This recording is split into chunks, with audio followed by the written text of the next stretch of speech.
नमस्कार बच्चों आज से आपको पता है कि रिवीजन वर्क स्टार्ट है। हमने सारा सिलेबस हिंदी का फर्स्ट टर्म का ख़त्म कर चुके हैं। तो आज से हम फर्स्ट लेसन की रिवीजन कर रहे हैं।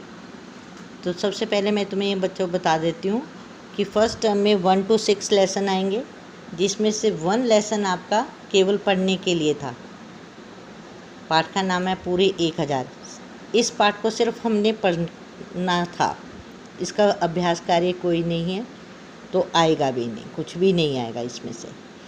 तो अब हमने अभ्यास कार्य में या जो रिवीजन वर्क है, इसमें हमने अच्छे से रिवीजन करनी है, प्रश्न उत्तर को याद करना है, पीछे का अभ्यास लर्न करना है, और साथ साथ हमने अच्छे से लिख कर देखना है, अशुद्धियाँ जिसमें ना हो सके।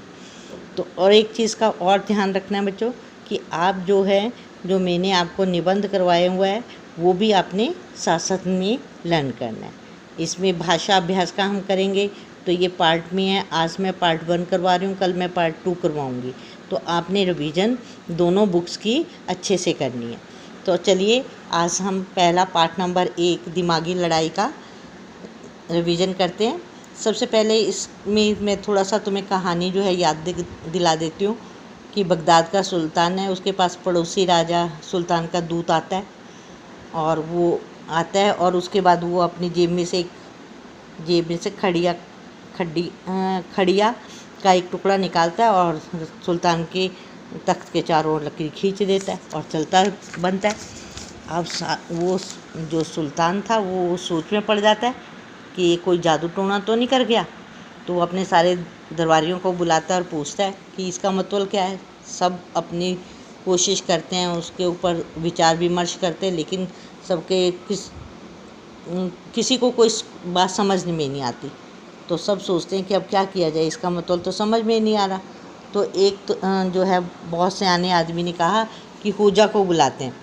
होजा वो इसके बारे में बताएगा। अब ज़ोर से होजा की मुनादी हुई और उसके बाद होजा आया।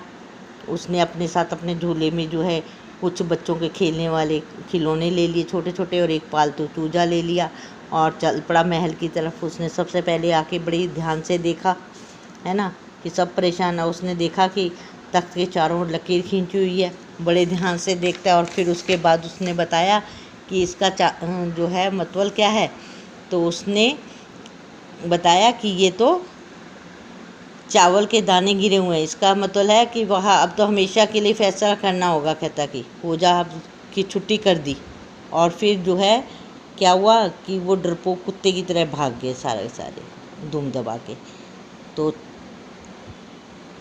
सुल्तान ने पूछा कि माजरा क्या है। तो कहता है सीधी सी बात है कि कहता है कि इसने ये जो दाने डाले और वो दाने को चुग लिया, तो इसका मतलब साफ है कि वो हमारे सुल्तान हमारे राज्य के ऊपर चढ़ाई करेगा। और चढ़ाई करेगा तो ये लकीर इसलिए खींची है कि चारों तरफ खींचने का मतलब ये है कि राज्य के ऊपर चढ़ाई करेगा। तो वो समझा। कहता है लेकिन ये बच्चों को खिलौने फेंकने का। तो कहता है कि वो समझाना चाहता था कि ये हमारे लिए बच्चों जैसी ही बात है, हमारी सेना बड़ी ताकतवर है।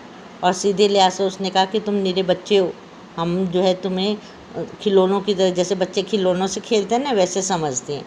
और कहता है कि इसका मतलब यह है कि हमारी सुल्तान के पास इतनी बेशुमार फ़ौजें हैं, ज़मीन पे जो दाने गिरे हुए थे, कि उसने बताया कि हमारे पास इतने बेशुमार फ़ौजें हैं जो कि सुल्तान को हरा देंगे अगर लड़े तो। और फिर उसने कहता कि चूजे को छोड़ दिया, तो उसका मतलब ये था कि तुम्हारे सारे सिपाहियों को हमारे सिपाही जिंदा ही मार देंगे, उसको ख़त्म कर देंगे।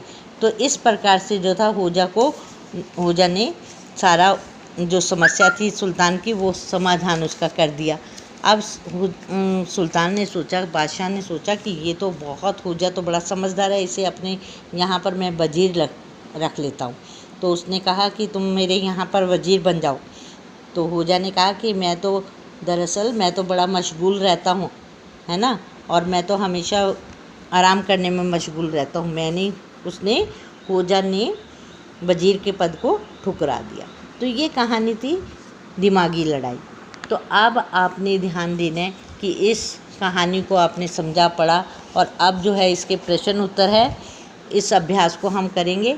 सबसे पहले जो है इसके पहला प्रश्न आता है, सब बच्चे अपनी बुक निकाल लें। पहला प्रश्न था, पूजा ने चलते समय अपने साथ क्या क्या सामान लिया? पूजा ने चलते समय अपने साथ क्या क्या सामान लिया? तो उत्तर है, पूजा ने चलते समय अपने साथ बच्चों के खेलने के लिए कुछ छोटे छोटे खिलौने और पालतू चूज़ों को साथ में लिया। फिर से उत्तर सुन लो। पूजा ने चलते समय अपने साथ बच्चों के खेलने के लिए कुछ छोटे छोटे खिलौने और पालतू चूजा साथ में लिया। अब प्रश्न नंबर 2 है, बादशाह पूजा को क्या बनाना चाहता था और क्यों? उत्तर है, बादशाह पूजा को वज़ीर बनाना चाहता था। और क्यों है? क्योंकि पूजा बहुत समझदार और बुद्धिमान था। नेक्स्ट प्रश्न नंबर 3, पूजा ने बादशाह के प्रस्ताव को क्यों ठुकरा दिया? उत्तर है, पूजा ने बादशाह के प्रस्ताव को इसलिए ठुकरा दिया क्योंकि वह हमेशा आराम करने में मशगूल रहता था। फिर से सुन लो आंसर। पूजा ने बादशाह के प्रस्ताव को इसलिए ठुकरा दिया क्योंकि वह हमेशा आराम करने में मशगूल रहता था। हो गया क्लियर? नेक्स्ट प्रश्न नंबर 4। प्रश्न नंबर 4 में आप ध्यान दें, उचित उत्तर पर सही का निशान लगाएं। उचित उत्तर पर सही का निशान लगाएं। पहला क है, पड़ोसी सुल्तान के दूत ने अपनी जेब में से क्या निकालकर सुल्तान के तख्त के चारों ओर गोल लकीर खींच दी? यहाँ पे ऑप्शन, ये प्रश्न जो है आपको ऑप्शन में नहीं आएंगे, आपको वन वर्ड आंसर में आएंगे, इसलिए आपने सीधे ही प्रश्न का उत्तर याद करना है। क्या निकाली जेब में से? खड़िया। क्या निकाली जेब में से? खड़िया, और गोल लकीर खींच दी। सिर्फ आपने खड़िया याद करना है उत्तर। नेक्स्ट है, घेरे की पहेली सुलझाने के लिए किसे बुलाया गया? खोजा को। किसे बुलाया गया? खोजा को।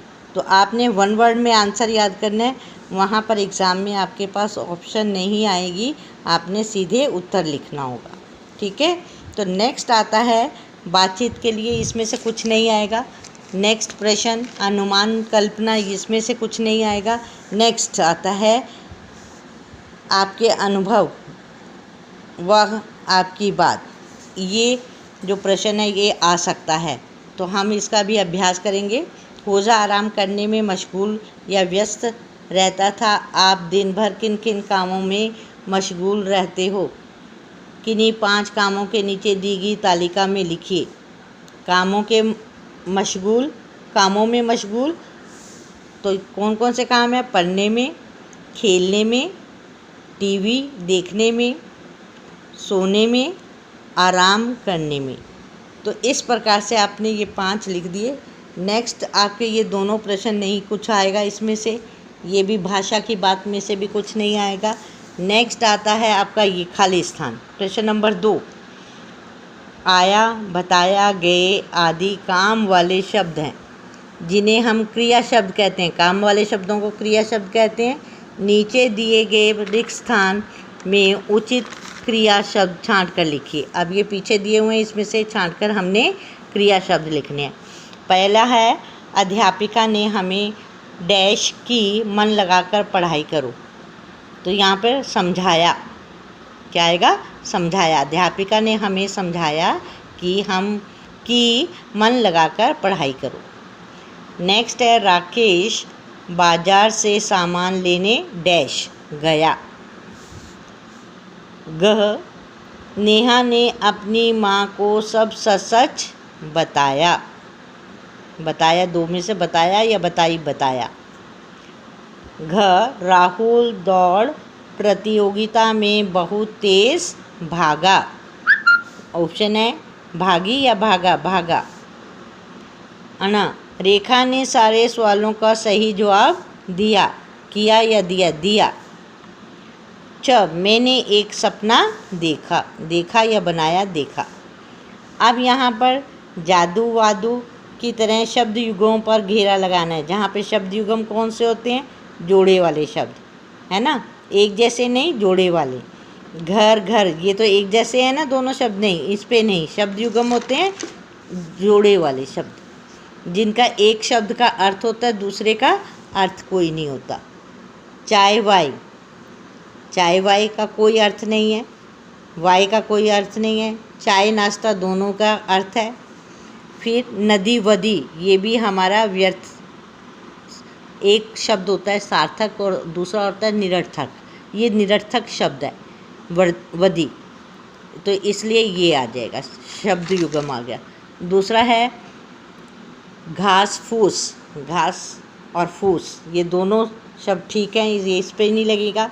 पापड़ वापड़, यानी कि एक शब्द सार्थक है, दूसरा निरर्थक है। इसका वापड़ तो कोई शब्द नहीं होता। तो इस प्रकार से 3 इसमें शब्द युगम कौन कौन से हुए? चाय वाय, नदी वदी और पापड़ वापड़। तो इस प्रकार से हमने यहाँ पर दोनों के ऊपर घेरा लगाया। अब नेक्स्ट आता है ऐसे ही प्रश्न नंबर 4। प्रश्न नंबर 4 में जो है हमारे पास कालका में काल का नीचे दिए गए शब्दों के अक्षरों को अलग करके शब्द बनाएं।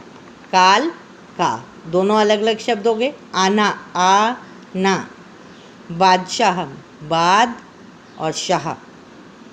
ठीक है, इस प्रकार से समझ आ गया आपको कि अलग कर दिया हमने शब्दों को। पाठ में इनका क्या मतलब है लिखिए। चलता बना, चला गया। माजरा क्या है, बात क्या है। जताना चाहता है, बताना। ठीक है, तो यहाँ पर हमने इस प्रकार से ये किया। और पीछे हमारा एक प्रश्न नंबर 4 छूट गया था, ज़रा हम प्रश्न नंबर 4 को देख लें। प्रश्न नंबर 4 क्या है? देखिए प्रश्न नंबर 4, चित्रकथा के अनुसार नीचे दिए गए कामों का क्या मतलब है। अब यहाँ पर इनके मतलब बताने हैं, हमें अर्थ बताने। तख्त के चारों ओर घेरा लगाना, यहाँ पर है तख्त के चारों ओर घेरा लगाना, यानी कि उत्तर है इसका सुल्तान आप पर चढ़ाई करेगा और राजधानी को चारों ओर से घेर लेगा। ठीक है, नेक्स्ट है चावल के दाने फेंकना, हमें यह दिखाना कि उसके सुल्तान के पास बेशुमार फौजी हैं। ग, चूजे द्वारा चावल के दाने चुग लेना, अगर तुमने सचमुच हमारे साथ लड़ाई छेड़ी तो तुम्हारा भी सिपाही जिंदा नहीं बचेगा।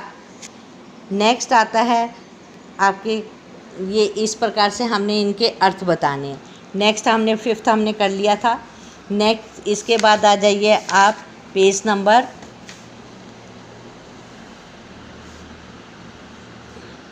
10।